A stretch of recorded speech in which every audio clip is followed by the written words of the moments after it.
Good morning student. आज हम लोग बात करेंगे मिन्काउस्की स्पेस, या तो हम लोग बोल सकते हैं 4 डायमेंशनल स्पेस टाइम कंटिन्यूम। तो जैसे कि हम लोग क्लासिकल फिजिक्स में या तो न्यूटनियन मैकेनिक्स में हम लोग देखें, जो टाइम कोऑर्डिनेट जो होता है टाइम, ये कोई भी इनर्शियल फ्रेम में टाइम इक्वली फ्लो करता है। अगर दो इनर्शियल फ्रेम है, जैसे हम लोग गैलीलियन ट्रांसफॉर्मेशन में हम लोग देखे थे, एक फ्रेम रेस्ट में था और उसी के रेस्पेक्ट में और एक फ्रेम यूनिफॉर्मली वी वेलोसिटी से आगे बढ़ रहा था। तो जो फ्रेम रेस्ट में था उसमें टाइम माने थे टी, और जो फ्रेम यूनिफॉर्मली मूव कर रहा था टाइम मान रहे थे टी डैश। तो गैलीलियन ट्रांसफॉर्मेशन में हम लोग देखे थे टी डैश और टी ये इक्वल है। लेकिन हम लोग अगर कुछ केस को अलग, जैसे कि हम लोग स्पेशल थ्योरी ऑफ रिलेटिविटी में हम लोग देखें, जो जब दोनों फ्रेम के बीच में रिलेटिव मोशन अराइज हो जाएगा और फ्रेम का वेलोसिटी बहुत ज़्यादा होगा, जो ऑर्डिनरी जो लाइट में हम लोग जो वेलोसिटी देखते हैं उससे बहुत ही ज़्यादा होगा, तब हम लोग लॉरेंस ट्रांसफॉर्मेशन में हम लोग देखें, आइंस्टाइन का रिलेटिविटी में हम लोग देखें क्या ना, जो टाइम है ये टाइम स्पेस डिपेंडेंट है।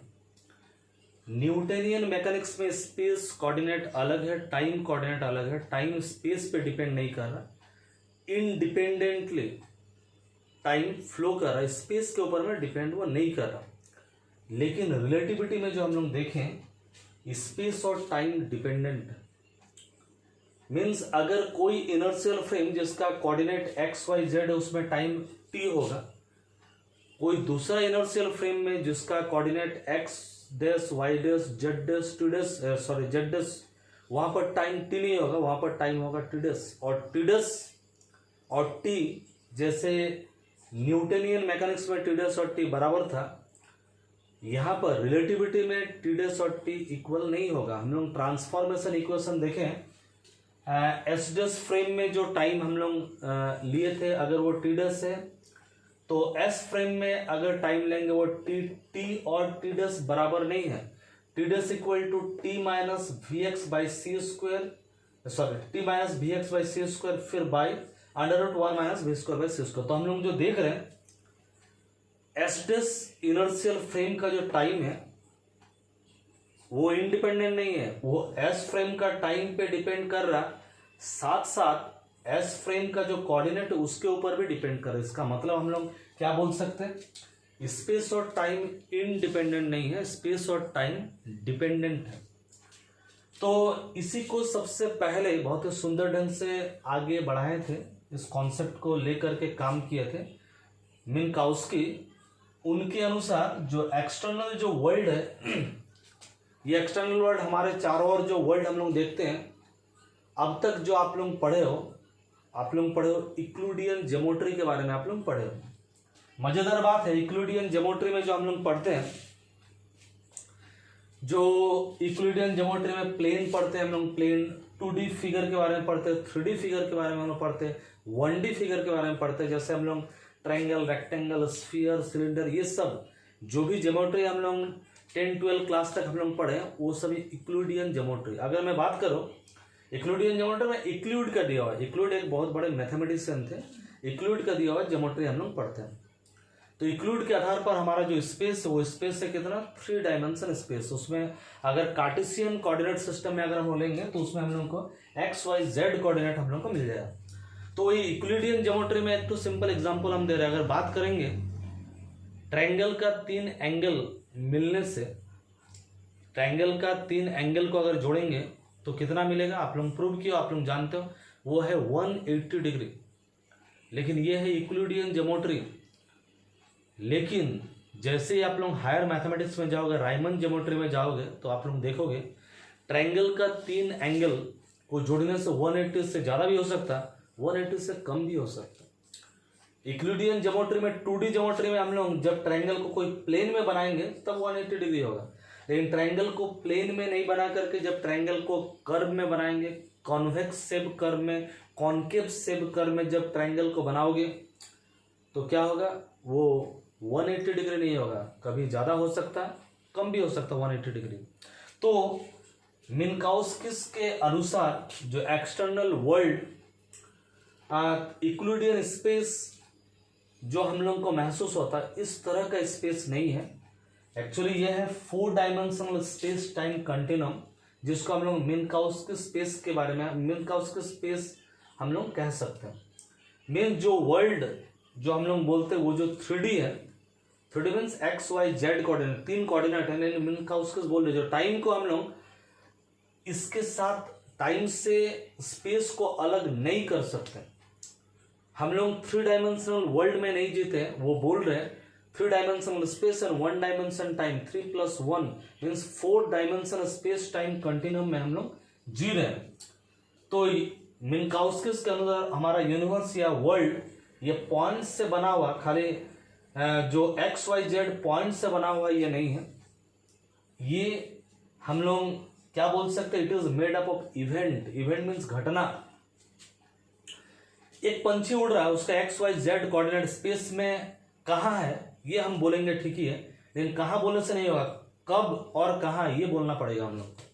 इसका मतलब जो भी चीज हम देख रहे हैं वो इवेंट है, वो खाली पॉइंट नहीं, वहां पर बोलने से नहीं होगा। कोई भी चीज के घटना के बारे में जब हम लोग बात करेंगे, इवेंट के बारे में जब बात करेंगे, तो हमको क्या चाहिए, स्पेस चाहिए और टाइम चाहिए। बिना स्पेस टाइम का बात हम लोग नहीं कर सकते। ये आप लोगों को थोड़ा लगेगा जो ये उतना जो मिन्काउस्किस जो एडिशनल बात वाले बात ऐसा नहीं, लेकिन जैसे ही आप लोग जनरल थ्योरी ऑफ रिलेटिविटी में जाओगे, जैसे हम STR में हम लोग देखें, जो टाइम कोऑर्डिनेट स्पेस के ऊपर में डिपेंडेंट है। एक इनर्शियल फ्रेम में जो टाइम दिख रहा, दूसरा इनर्शियल फ्रेम मींस स्पेस अगर चेंज हो जाएगा तो टाइम भी चेंज हो जाएगा। इसका मतलब टाइम स्पेस डिपेंडेंट है। लेकिन जब जनरल थ्योरी ऑफ रिलेटिविटी में जब आप लोग जाओगे तो आप लोग देखोगे टाइम ग्रेविटेशनल फील्ड से भी इफेक्ट होता है। हमारा अर्थ का टाइम और जुपिटर का टाइम, सन का टाइम और मैसिव स्टार का टाइम, ब्लैक होल का टाइम सेम नहीं है। जब मैसिव बॉडी के सामने या मैसिव बॉडी में हम रहेंगे तब वहां पर टाइम क्या होता है, स्लो चलता है। ब्लैक होल जो बहुत ज्यादा मास जिसमें है, या बड़ा बड़ा स्टार जिसका मास बहुत ज्यादा है, वहां पर टाइम स्लो चलता है। मीन्स ग्रेविटेशनल फील्ड भी टाइम को इफेक्ट करता है, खाली टाइम को नहीं। ग्रेविटेशनल फील्ड क्या करता है, स्पेस और टाइम इसको, इसमें एक मोड़ पैदा करता है। ये जनरल थ्योरी ऑफ रिलेटिविटी में जब आप लोग पढ़ोगे तब आप लोगों को समझ में आएगा। आज हम उस टॉपिक में जाना नहीं चाहते, लेकिन इतना हम बोलना चाह रहे, जो जनरल थ्योरी ऑफ रिलेटिविटी में जब जाओगे, अल्बर्ट आइंस्टाइन उसी में दिखाए हैं। STR का लगभग 10-11 साल तक वो मेहनत की जनरल थ्योरी ऑफ रिलेटिविटी में, और वो बोले जो अर्थ जो है, अर्थ खाली स्पेस को, अर्थ जिस स्पेस में है, अर्थ का जो मास है, अर्थ का जो ग्रेविटेशनल फील्ड है, उसके आमने सामने का स्पेस को खाली वो मोड़ रहा, बात ऐसा नहीं। स्पेस और टाइम, इसको स्पेस टाइम कर्व में एक मरोड़ पैदा कर रहा। जुपिटर ज्यादा मैसिव है, वो स्पेस टाइम कर्व को अर्थ से भी ज्यादा वो मोड़ रहा। तो जब आप लोग जनरल थ्योरी ऑफ रिलेटिविटी जब आप लोग जाओगे तब आप लोग देखोगे जो स्पेस और टाइम ये जुड़ा हुआ है, इसको अलग करना संभव ही नहीं। जैसे एल्बर्ट आइंस्टाइन देखिए, मास और एनर्जी वो दिखाए, दिस आर इक्विवेलेंस। जो मास है वही एनर्जी है, जो एनर्जी वही मास है, this are 2 different form of matter. इसी टाइप से यहां पर भी स्पेस और टाइम को अलग करना संभव नहीं है।